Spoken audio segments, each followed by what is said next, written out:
संदीप ने अपनी माँ के कहने पर गांव में शादी कर ली थी। लड़की का नाम था सुनीता। माँ का कहना था एकदम मॉडर्न बहू नहीं होनी चाहिए, लेकिन उन्हें नहीं पता था कि गांव से आने वाली बहू सुंदर सुशील तो होगी और उसको गांव से बाहर भी निकाल लाएंगे, लेकिन उसके अंदर का गांव कैसे बाहर निकलेगा। शादी के कुछ दिन बाद, माँ टिफिन तो देना जरा। बेटा अब तो स्कूल नहीं ऑफिस जाता है, माँ से नहीं अपनी बीवी से टिफिन मांगा कर। ओके माँ। सुनीता टिफिन ले आओ। जी लो टिफिन, इसके अंदर पिस्ता डाल दिया है। पिस्ता? पिस्ता क्यों? सास जी ने बोला था ना कि आपको पिस्ता बहुत पसंद है। ओहो, मैंने पिस्ता नहीं पास्ता बोला था, पास्ता। पास्ता? कहीं होता है पास्ता? अरे बेटी तू रहने दे, मैं बना दूंगी। अच्छा किया कि पाव भाजी बनाने का नहीं बोला, वरना किसी के पाव बना देती है। सुनीता को बुरा लगता है, लेकिन उसकी नादान हरकतें कम नहीं होती। ऐसे ही एक दिन, अरे तुमने ये क्या लगाया है? अरे आप वो फूस फूस करके लगाते हैं ना, वही। डियो? का दियो? किसको दियो?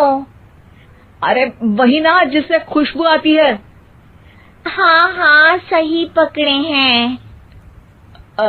अच्छा लेकर तो आना। कौन सा डियो लगाया तुमने? अभी लेकर आते हैं जी। संदीप की बात मानकर सुनीता अंदर से खुशबू वाला फुसफुस लेकर आती है। ओएमजी! ओएमजी मतलब ओ माय गणेश ना। अरे ओएमजी छोड़ो, और ये खुशबू वाला फुसफुस की बात कर रही थी तुम? हाँ इसी की, फिर से सही पकड़े हैं। अरे देवी, लेकिन आप सही नहीं पकड़े हैं, ये डियो नहीं है। डियो नहीं है तो क्या लियो है? अरे ये रूम फ्रेशनर है, जिसको कमरे में छिड़कते हैं, खुद पर नहीं। कोई बात नहीं, माँ कहती थी आत्मा किराएदार है, शरीर एक किराए का कर्म।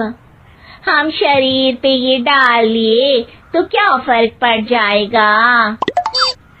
अरे बहू, ओ बहू, मेरे लिए फल तो ले आ, फिर मैं बाजार जाऊंगी। सुनीता अपनी सास के लिए फल लेकर आती है। अरे बेटा, पपीता, तरबूज और सेब फल ऐसे कैसे खा लूं? काट कर तो ले आ।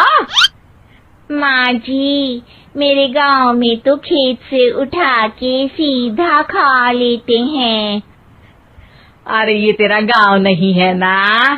अरे संदीप, तू ही कुछ समझा देना इसको बेटा।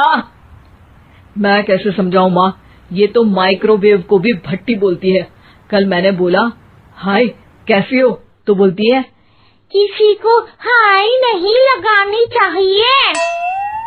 अरे सुनीता, तेरा क्या होगा? अभी तो कैसे बताऊं माँ जी, अभी हम कुछ करेंगे फिर पता चलेगा क्या होगा, लड़का या लड़की। हे भगवान, कहाँ से आ गई है? रामपुर से जी, आप ही तो लेकर आए थे मुझे। अरे मुझे माफ कर दो। पहले कोई गलती तो करिए जी, आपकी तो सारी गलती माफ कर देंगे हम। हाँ अरे बहू, मेरी बात सुन। फल यानी कि फ्रूट जब भी लाए ना तो काट कर लाना, ठीक है? जी ठीक है माँ जी, फल यानी फ्रूट यानी काट के लाऊंगी।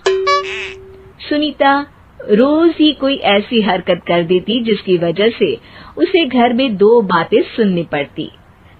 एक दिन, माँ मेरे बॉस घर पर आने वाले हैं शाम को, उनका बर्थडे है, फैमिली साथ नहीं रहती उनके, तो यही पार्टी कर लेंगे। उनको अच्छा लगा तो शायद मेरा प्रमोशन भी हो जाएगा।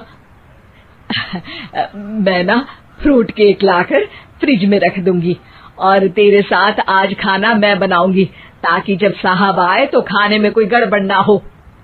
शाम को जब सारी तैयारियां हो जाती है, संदीप के साथ बड़े साहब भी घर आते हैं। फ्रूट केक तो ले आना बहू, फिर खाना खाएंगे।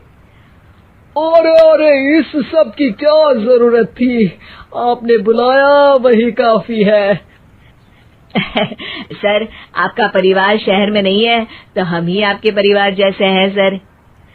इतने में ही सुनीता फ्रूट केक लेकर आती है और बड़े साहब की टेबल पर रख देती है, और जैसे ही केक के ऊपर का बॉक्स हटाती है, ओह, ये क्या है?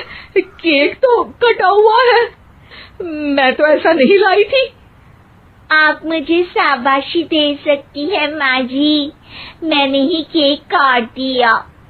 आपने कहा था ना, फल यानी फ्रूट यानी हमेशा काट के लाना, तो फ्रूट केक भी तो फ्रूट ही है ना, तो मैंने पहले ही काट लिया। हूँ ना मैं समझदार। अरे बहू, ये क्या किया? केक हमेशा वही काटता है जिसका जन्मदिन होता है। तुझे एक बात भी समझ नहीं आती, एक नंबर की बेवकूफ है। पूरा माहौल बिगड़ चुका था।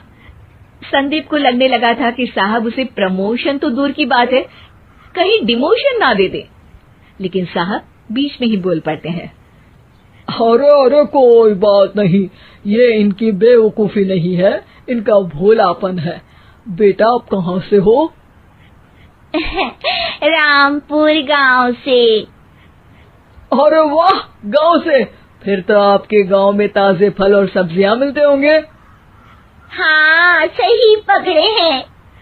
हम तो काटते भी नहीं, सीधा खा लेते हैं। मैं ना एक बार तुम्हारे गांव घूमने जरूर चलूंगा। क्यों संदीप, ले चलोगे ना? मुझे गांव घूमना बहुत पसंद है। बस फिर क्या था, संदीप और सास दोनों खुश हो गए, क्योंकि साहब को सुनीता ने गांव की बात करके खुश कर दिया था। अब संदीप का प्रमोशन पक्का था। शिक्षा, कभी भी किसी भी गलती पर घबराना नहीं चाहिए। हो सकता है कि उस गलती की वजह से आगे बड़ा फायदा हो जाए।